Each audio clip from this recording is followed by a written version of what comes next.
Burung merpati, burung jambu, cintaku padamu tidak bisa aku sembunyikan kayak nyimpan utang tempo dulu. Meski aku tua atau penuh uban, cintaku tetap awet kayak wifi tanpa gangguan, anjay. Assalamualaikum ayah bunda di channel Cerita Rakyat. Setiap kehidupan pasti ada ujian, dan kadang-kadang ujian itu tuh datang dari orang yang paling kita percayai. Berasi, bayangin seorang pria parubaya yang punya segalanya, harta, rumah mewah, mobil keren, ternyata harus rela menyerahkan hatinya pada gadis muda yang gak pernah mencintainya. Sedih banget. Malam pertama mereka bukan malam bahagia, tapi malah sunyi penuh luka. Dan yang lebih menyakitkannya lagi, istrinya itu malah senyum-senyum sama supir pribadinya. Aduh, cinta yang dibeli dengan uang, apakah bisa bertahan di tengah badai pengkhianatan? Namun sebelumnya, bagi yang beragama Islam, saya sarankan untuk menuliskan salawat Nabi Muhammad agar kelak salawat ini menjadi saksi untuk mendapat syafaat di akhirat. Yuk, kita mulai kisahnya. Namaku Damar Prakoso, usia lebih dari separuh abad. Di saat orang-orang seusia ini sibuk bermain dengan cucu, aku malah baru duduk di pelaminan. Bukan dengan seorang wanita yang kutemui karena cinta, bukan pula dengan jodoh yang lahir dari doa-doaku di sepertiga malam, tapi dengan wanita muda yang hanya mengenal kata terpaksa. Namanya Intan, usianya 23 tahun, wajahnya cantik, kulitnya kuning langsat, matanya teduh seperti air mata di pegunungan. Ya Allah, tapi tatapannya ini dingin ketika tertuju padaku.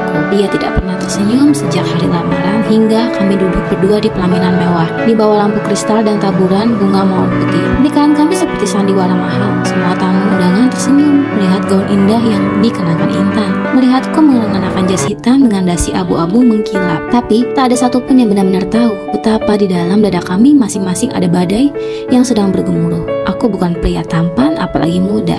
Rambutku tuh udah mulai memutih meski disemir, dan kulitku pun sudah tidak sekenyal dulu. Tapi aku punya segalanya.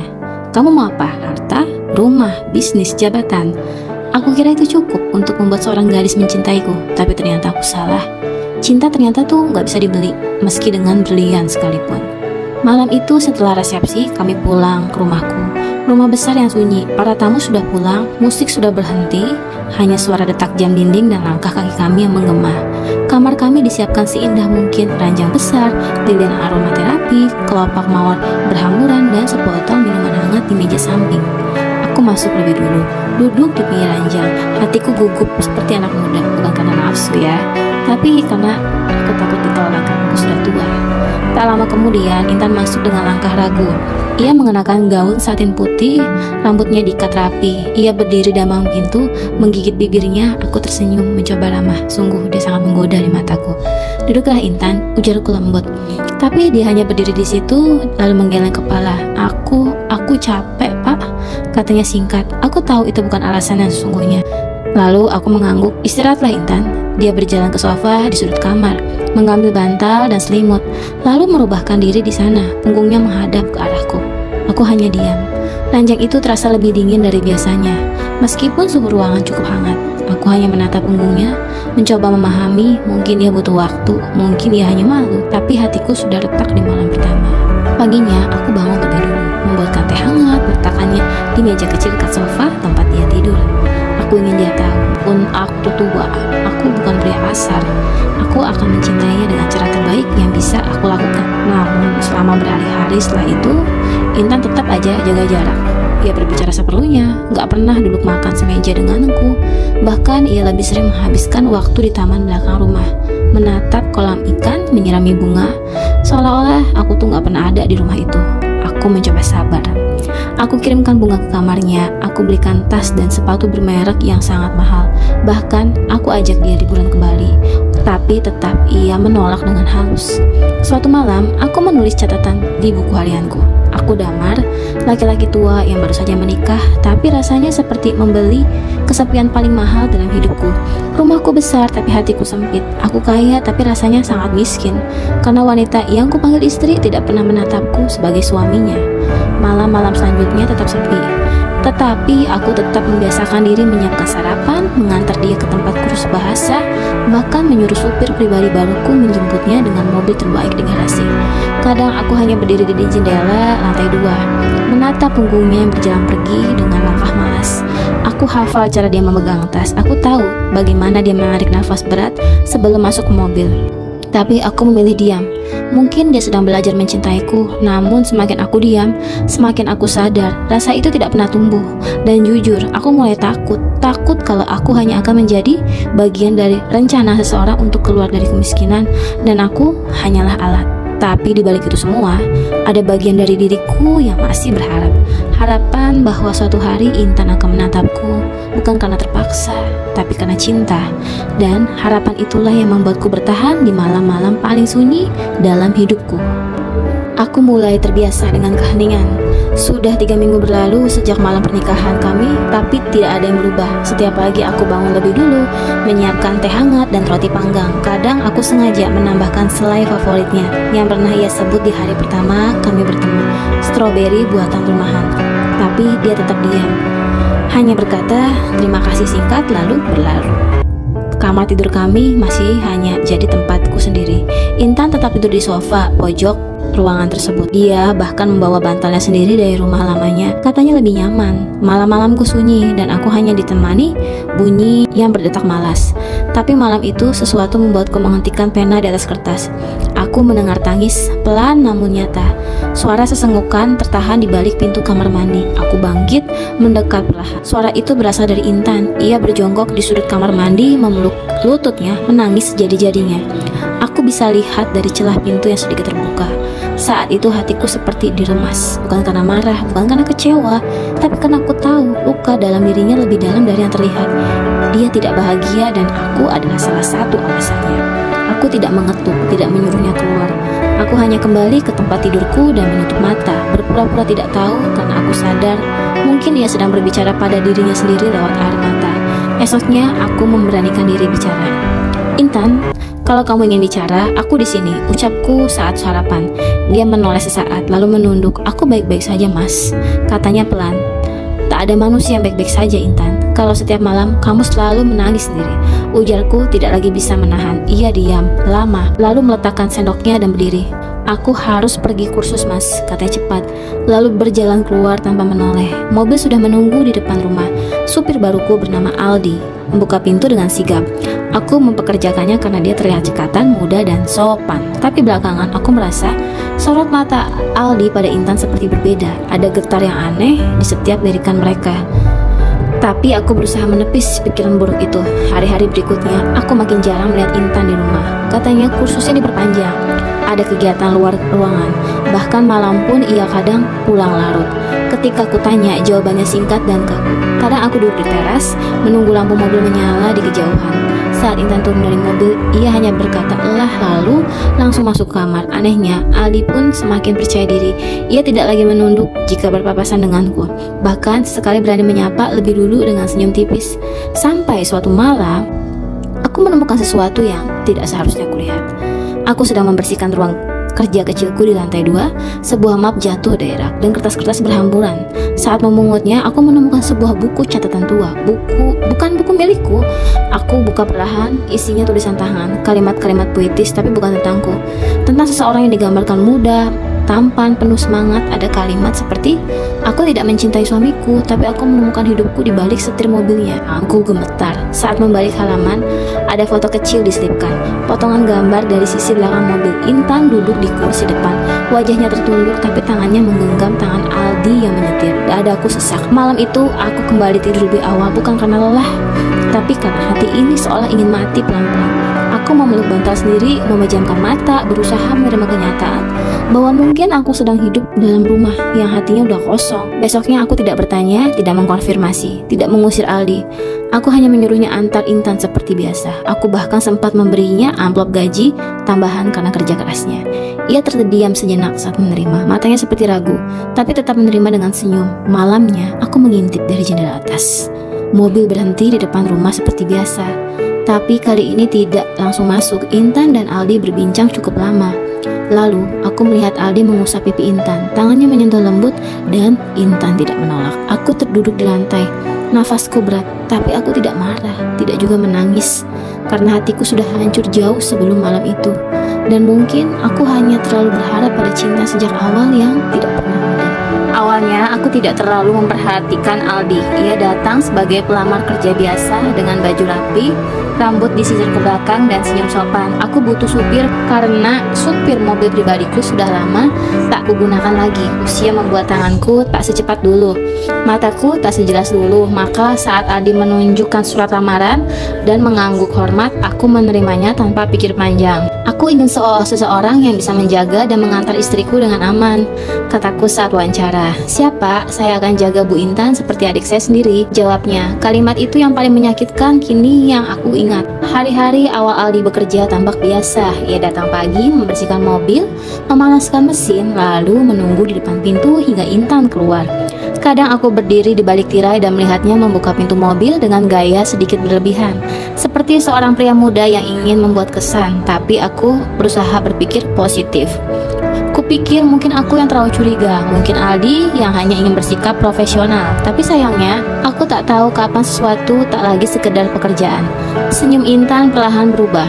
Dulu ia seperti patung hidup di rumah ini, diam, kaku, nyaris tak bersuara. Tapi sejak ada Aldi, ia lebih sering tertawa, bukan di hadapanku, tapi saat berbicara di telepon atau saat pulang dan turun dari mobil. Kadang ku dengar dari jendela suara mereka bercanda, tertawa seolah aku nggak ada. Dan itu lebih sakit daripada teriakan atau hinaan apapun. Pernah suatu hari, aku berpura-pura hendak ikut. Aku bilang ingin menemani Intan ke toko buku, sekedar mengisi waktu. Tapi respon Intan dingin. Nggak usah mas, nanti jadi repot. Aku cuma sebentar kok. Lalu dia berangkat hanya berdua dengan Aldi seperti biasa.